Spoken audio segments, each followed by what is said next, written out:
him. I want to watch the news. Are you making headway at least? This is the news.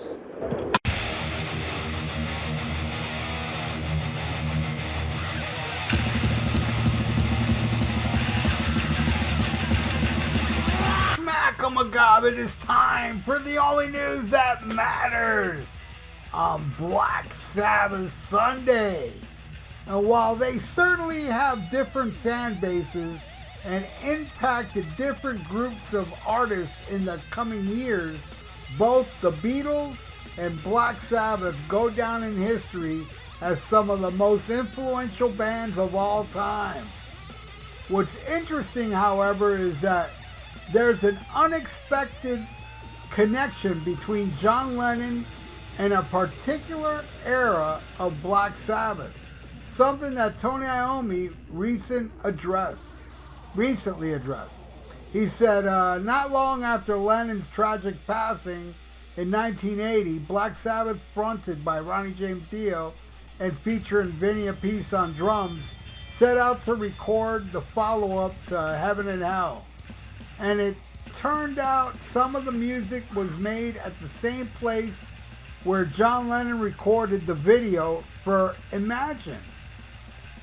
Said in November 81st, we released Mob Rules, which had an interesting story.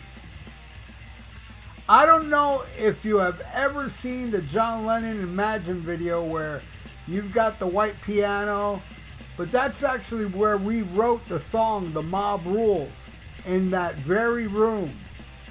What's more, as it turned out, that using some of the same studio gear previously owned by the legendary Beatle, the Black Sabbath Axeman added, we set the gear up, and it was all Lennon's gear as well. I'd come up with the riff, and then Ronnie started singing. It's hard to find all the info about where all the sessions from Mob Rules took place, but the house in question from the story is called Tittenhurst Park, located in Ascot, Berkshire in England. It's a grade 2 listening building and an example of early Georgian architecture. All right, there you go. Yes, that's a house that John Lennon owned. But you know, he also owned a mansion in West Palm Beach and that Dakota building, you know, where they filmed Rosemary's Baby. It ain't cheap living there, and I believe he had 2 apartments in that place. But you know what he said? Imagine no possessions. It isn't hard to do. Oh yeah, I think it's very hard to do if you own a mansion in England, a mansion in West Palm Beach, and a ritzy apartments in New York City, right across the street from Times Square. I was there. I actually did visit the Dakota, and I also went to Strawberry Fields, and it was cool, man. Look, man, I make goof on Lennon a lot, but you know, he's my favorite Beatle while he was in the Beatles. That's where I thought he wrote his best music, you know, in the Beatles. I think after the Beatles, I don't think he matched the greatness of songs like I'm So Tired and Help. You know, he had so many amazing damn tunes. A Day in a Life, my all-time favorite Beatle album. In My Life from Rubber Soul. I mean, amazing damn songs where, you know, once he left and he got all, I don't know, it was all that hippy-dippy stuff, and then that New York music that sounds like the theme of Saturday Night Live, you know, the sax and all that shit. Wasn't into none of it.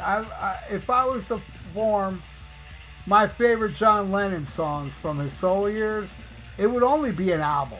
I can only fit an album, like 10 songs, because I don't like the rest of what he did, but man, I could fit way more than 10 songs on the best thing he did in the Beatles.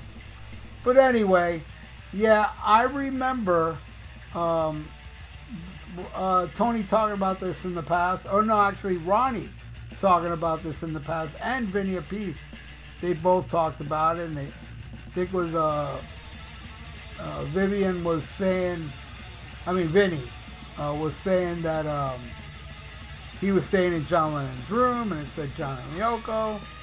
You know, crazy stuff, man. And Judas Priest recorded British Steel there as well.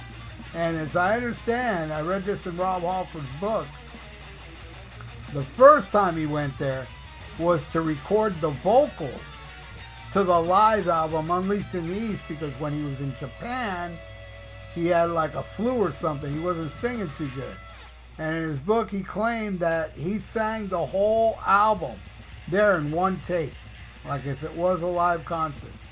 I don't know, that's just a little more news than the only news that matters. Yeah, we take some twists and turns here, man. But yeah, man, Black Sabbath and the Beatles. Hey, there would be no Black Sabbath without Beatles, man.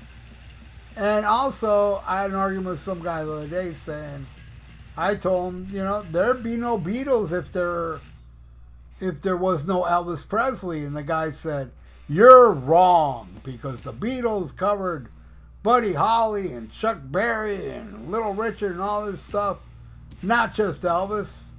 And I was like, dude, I'm not even like the biggest Beatle nerd. I'm nerdy with the Beatles, but damn, you don't know that famous interview of John Lennon saying, you know, I saw an Elvis movie and girls were screaming, and he's like, I want a job like that. I mean, come on, man. John Lennon's even saying it. Yeah, they may have covered other artists, but it was Elvis Presley that made him go do it so he can get some screaming chicks. And boy, did he ever. But in the end, I mean, it doesn't really matter who influenced who. I mean, it's cool to know and all, but it doesn't really change the opinion, at least not of me. You know, I'm not one of these guys that, oh, he was influenced by so-and-so, so I gotta like so-and-so. No, man, it's cool. You know, I'll give you an example. Bob Dylan. Bob Dylan wrote songs that influenced a generation, right? I don't like Bob Dylan. I don't like his voice. I do love his lyrics. He's a genius. And I can see how people like worship him. You know, because his lyrics are so good. They even like the folky stuff. But the folky stuff is not really my thing. But the guy is a genius. I just can't get into his music. Though I do love when other people cover his songs.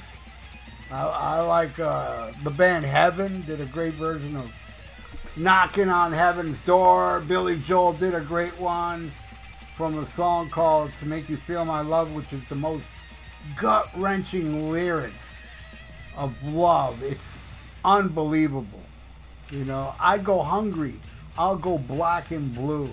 I'll go crawling down the avenue. There's nothing that I wouldn't do to make you feel my love. That to me is just genius. And I believe Adele did it too, because I remember when I talked about that in the past, somebody left a comment saying Adele did it too. And I don't really know much about Adele. I know that she's very popular, a very popular singer. And when this guy left a comment, I said, I'll go check it out. And I watched it, and it was good. I mean, the guy said it's the best version ever. I wouldn't go that far, but I did think she did a mighty fine job. But going back to who influenced who, it's like, oh, because of this band and that. To me, it's like, you know, like, no Elvis, no Beatles. It's also like no pizza, no poo-poo. You know what I'm saying? Eat pizza, then poo-poo. You know, I just don't care.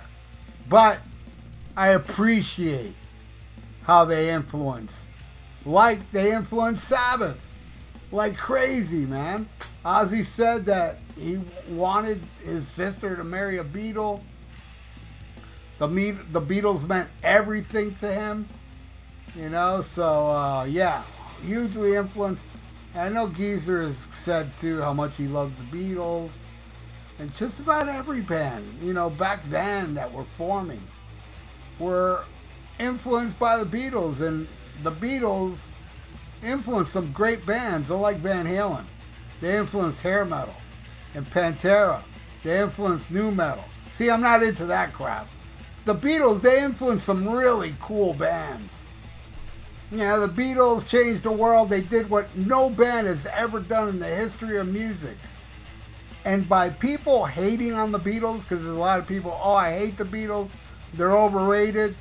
To me, that only proves that there's no band in the history of music that's going to be not bashed. If you're going to bash the Beatles, then somebody else is going to bash something else that, you know, that's just the way it is. Hey, I bash Sammy Hagar Belcher. That's just the way it is. You hate the Beatles, you love the Beatles, let me know in the comments below. And also the whole Sabbath, ain't that cool? Mob Rules, British Steel was recorded there, Unleashed in the East. Awesome stuff. Leave in the comments below what you feel about this. And thank you so much for watching The Only News That Matters. Please, please subscribe to my channel if you haven't and ring that little notification bell. I really would appreciate it. And hey, like the video. It'd be good for the YouTube algorithms. So stay frosty. Listen to Black Sabbath, Mob Rules, and smack 'em a gum. Farewell and adieu to you fair Spanish ladies. Farewell and adieu, you ladies of Spain. For we've received orders for to sail back to Boston. And so never more shall we see you again.